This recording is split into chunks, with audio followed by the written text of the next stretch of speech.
வணக்கம். TRB commerce unit 2 advertising. இன்னைக்கு நம்ம பார்க்க போகிறது definition of advertising, elements of advertising, kinds of advertising, advantages of advertising. அட்வர்டைசிங்னா என்ன அப்படிங்கிறத நான் சொல்ல போகிறேன். அதாவது ஒரு பொருளை நாம் சந்தையிடுகைக்கு கொண்டு வரும்போது அந்த விற்பனையை மேம்படுத்தும் ஒரு நடவடிக்கையை தான் விளம்பரம்னு சொல்கிறோம். உற்பத்தியாளர் தங்களுடைய விற்பனையை அதிகரிப்பதற்கும் சந்தையை தக்க வைத்துக் கொள்வதற்கும் விளம்பரம் மிகவும் உதவுகிறது. ஒரு புதிய பண்டத்தை சந்தையில் அறிமுகப்படுத்துவதற்கும் விளம்பரம் பொருத்தமானதாக இருக்கிறது. விளம்பரத்தை வச்சுதான் நாம பொருட்களை அதிகமாக விற்பனை செய்ய முடியும். இது விளம்பரம் ரொம்ப முக்கியங்கிறத ஒவ்வொரு பொருள் வியாபாரத்திலையும் விளம்பரங்கிறது ரொம்ப முக்கிய பங்கு வகிக்கிறது. அதை தான் இப்போ இன்ட்ரோடக்ஷன்ல பார்க்க போறோம். Proper advertising, a new product can be introduced in the market. அதாவது ஒரு புதிய பொருட்களை சந்தையிடுவதற்கு நல்ல ஒரு அட்வர்டைஸ்மெண்ட் தேவை. Then promotional activity for marketing a commodity. அதாவது விற்பனையை பெருக்குவதற்கு இந்த அட்வர்டைசிங் ரொம்ப முக்கியம். ரெண்டாவது third one, most powerful elements in the product promotion mix. promotion mixல இந்த அட்வர்டைசிங் முக்கியமான எலமெண்ட்ஸா இருக்குது. Then manufacturers face tough competition in the market. ஒரு உற்பத்தியாளர் பொருட்களை விற்பனை செய்யறதுல ஒரு நல்ல காம்படிஷன் இருக்கும். அதுக்கு இந்த விளம்பரம் ரொம்ப உதவி செய்யுது. தென் டெஃபினிஷன் ஆஃப் அட்வர்டைசிங். இதுல WK ஸ்டாண்டன் அப்படிங்கிற ஆத்தர் டெஃபினிஷன் கொடுத்திருக்காரு. அது என்னங்கிறத பார்ப்போம். அவர் என்ன சொல்றாருன்னா, வாய்மொழியாகவோ அல்லது காட்சிக்கு வைப்பதன் மூலமாகவே ஒரு பண்டம், சேவை அல்லது கருத்து பற்றிய செய்திகளை வெளியிட்டு பரப்பும் ஆள்சாரா நடவடிக்கையே விளம்பரம் அப்படின்னு சொல்றாரு. இதைத்தான் இந்த டெஃபினிஷன் இங்கிலீஷ்ல கொடுத்திருக்காங்க. Advertising consist of all the activities in presenting to a group a non-personal, oral or visual openly sponsored message regarding a product, service or idea. இதுதான் ஸ்டாண்டன் கொடுத்த டெஃபினிஷன். இந்த டெஃபினிஷன் கொடுத்து யார் ஆத்தர்னு கேட்டா WK ஸ்டாண்டன். தென் advertising. இந்த அட்வர்டைசிங்கிற word எங்க இருந்து வந்தது? derived from two Latin words. ஒன்னு add, two wordsனு அர்த்தம், vertனா to turn. ஸோ ரெண்டு வேர்டு அட்வர்டைசிங்க்கு ரெண்டு வேர்டு வந்திருக்கு. ஒன்று ஆட், ஒன்று வெர்ட். இது லேட்டின்ல இருந்து வந்திருக்கு. இதை ஞாபகம் வச்சுக்கோங்க. தென் 3 அட்வர்டைசிங் கோல்ஸ்.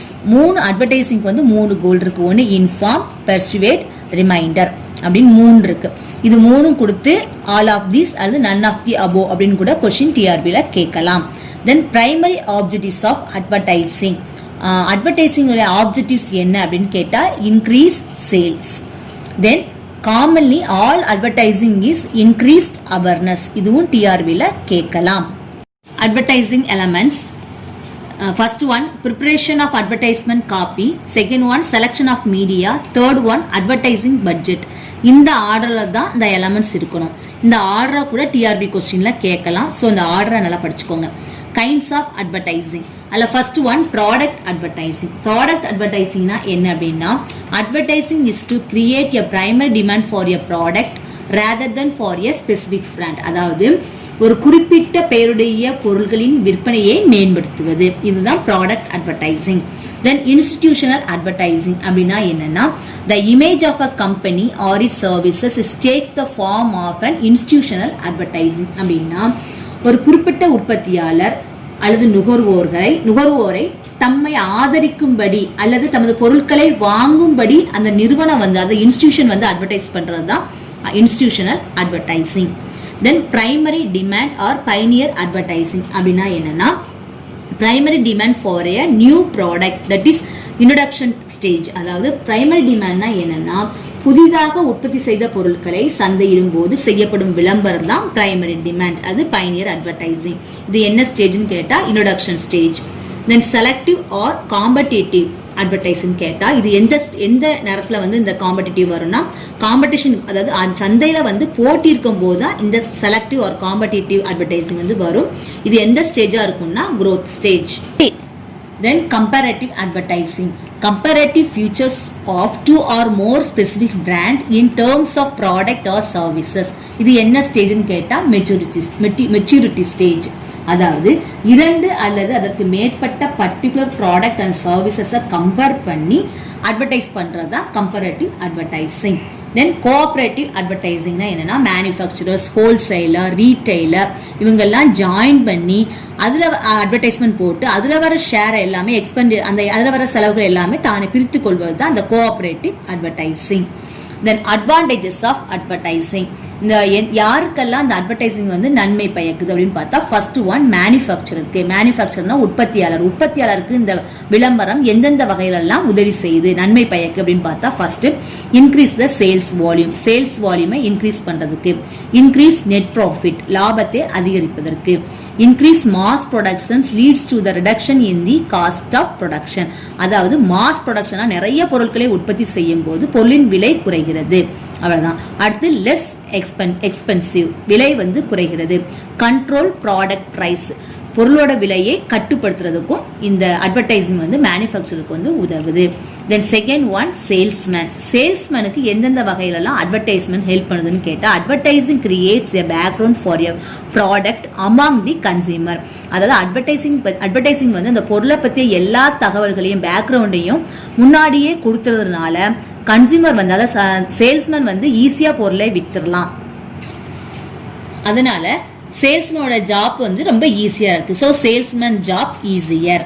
தென் டைம் சேவ்டு, நிறைய டைம் வந்து சேவ் ஆகுது சேல்ஸ்மேனுக்கு. லீஸ்ட் எஃபர்ட், கொஞ்சமான எஃபர்ட் போட்டாலே போதும். ஏன்னா விளம்பரம் வந்து அந்த பொருளை பற்றி எல்லா தகவல்களையும் முன்னாடியே கொடுத்ததுனால சேல்ஸ்மேனுக்கு வந்து ரொம்ப ஈஸியா இருக்கணும். அதான் லீஸ்ட் எஃபர்ட். அப்புறம் வந்து wholesales and retailer, wholesalers and retailers இவங்க ரெண்டு பேருக்கு எந்த வகையில இந்த விளம்பரம் உதவுது அப்படின்னு பார்த்தா first one it helps quick sales of the ப்ராடக்டை வந்து விரைவாக விற்பனை செய்வதற்கு. ஏன்னா விளம்பரம் வந்து எல்லா விதமான அந்த பொருளை பற்றி எல்லா தகவல்களையும் முன்னாடியே கொடுத்துருது.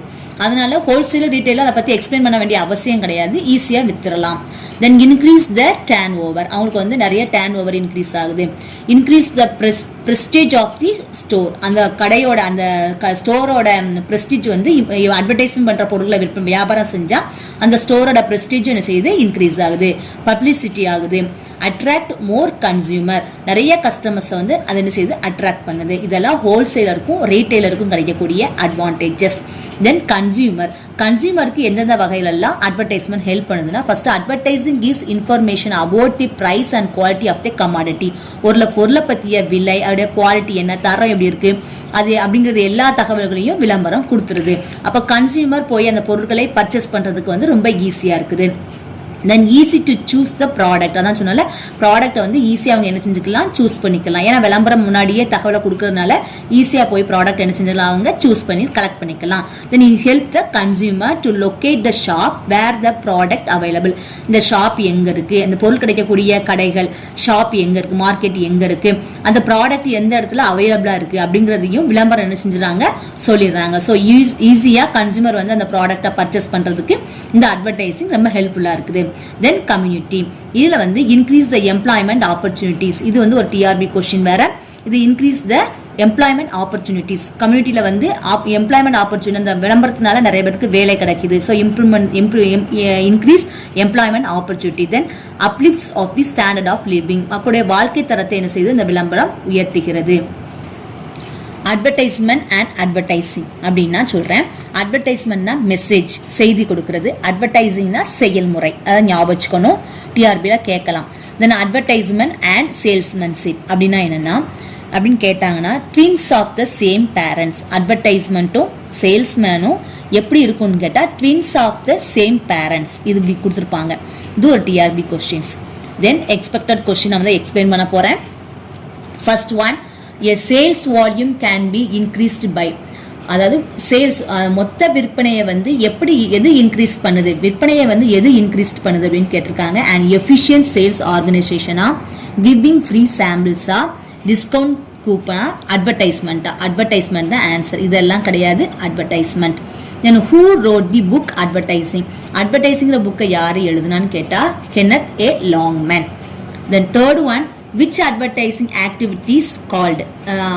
Twins of the same parents. இப்பதான் சொல்லி கொடுத்தேன். Twins of the same parents யார் அப்படின்னு கேட்டா advertisement and salesman, advertising and communication, advertising and consumerism, all of this above அப்படின்னு கொடுத்திருக்காங்க. இதுக்கு answer advertisement and salesman. Then fourth one, which one of the most powerful elements in the promotion mix? Promotion மிக்ஸ்ல வந்து எது powerful element கேட்டிருக்காங்க. அதாவது விற்பனை பெருக்கத்துல வந்து எந்த மிக்ஸ் வந்து ப்ரொமோஷன் மிக்ஸ் வந்து எது பெஸ்ட் கேட்டிருக்காங்க. ஒன்று சேல்ஸ் ப்ரொமோஷனா, அட்வர்டைசிங்கா, பர்சனல் செல்லிங்கா, பப்ளிசிட்டியான்னு கேட்டிருக்காங்க. அதுக்கு answer advertising. Fifth one, which one is the heart of the advertising? அட்வர்டைசிங்க்கு ஹார்ட்டா இருக்கிறது எதுன்னு கேட்டா product, message, attention, all of these கேட்டிருக்காங்க. மெசேஜ் தான், செய்தி தான் heart of the advertising. Then advertising is necessary in the stage of, advertising எந்த ஸ்டேஜ்ல வந்து necessaryன்னு கேட்டாங்கன்னா மெச்சூரிட்டி ஸ்டேஜ். ஏன்னா அந்த இடத்துல தான் ஸ்டஃப் காம்படிஷன் வந்து இருக்கும். Then seventh one, the following advantages of advertising to the benefit of the society. Community இப்போ தான் சொன்னேன். கம்யூனிட்டியில எதுக்கெல்லாம் கம்யூனிட்டியில அட்வர்டைசிங் வந்து எப்படி ஹெல்ப்ஃபுல்லா இருந்தது? generates employment opportunities, higher standard of living, supplementing salesmanship, reduction in the cost of production. இது first two தான் வந்து நம்ம சொல்லி கொடுத்தோம் கம்யூனிட்டில. generate employment opportunity, higher standard of living. அப்போ 1 and 2 தான் correct answer. Then primary or pioneer advertising used at the stage of, எந்த ஸ்டேஜ்ல இந்த primary pioneer advertising யூஸ் ஆகுதுன்னு பார்த்தோம். introductions a new product, இதுதான். Then ninth one, advertising is to create, advertising வந்து is to create ன்னு கேட்டா primary demand for a product, more consumption, brand name, none of these above ன்னு கேட்டிருக்காங்க. இது primary demand for a product, பொருளுக்கு தொடக்கத்தால உற்பத்தி செய்த பொருள் புதிய பொருட்களுக்கு தேவை இருக்கும் போது தான் advertising is to create. Which one of the following is used to identify the manufacturers, goods and services and differentiate from others? ஒவ்வொரு ஒரு பொருளுக்கும் இன்னொரு பொருளுக்கும் உள்ள வேறுபாடை எப்படி அறிந்து கொள்வதுன்னு கேட்டோம்னா அட்வர்டைஸ்மெண்ட் வச்சா, பேக்கிங்கா, பிராண்டிங்கா, ட்ரேட்மார்க்கா? ஆன்சர் வந்து ட்ரேட்மார்க். ஆன்சர் வந்து ட்ரேட்மார்க். தேங்க்யூ ஃபார் வாட்சிங்.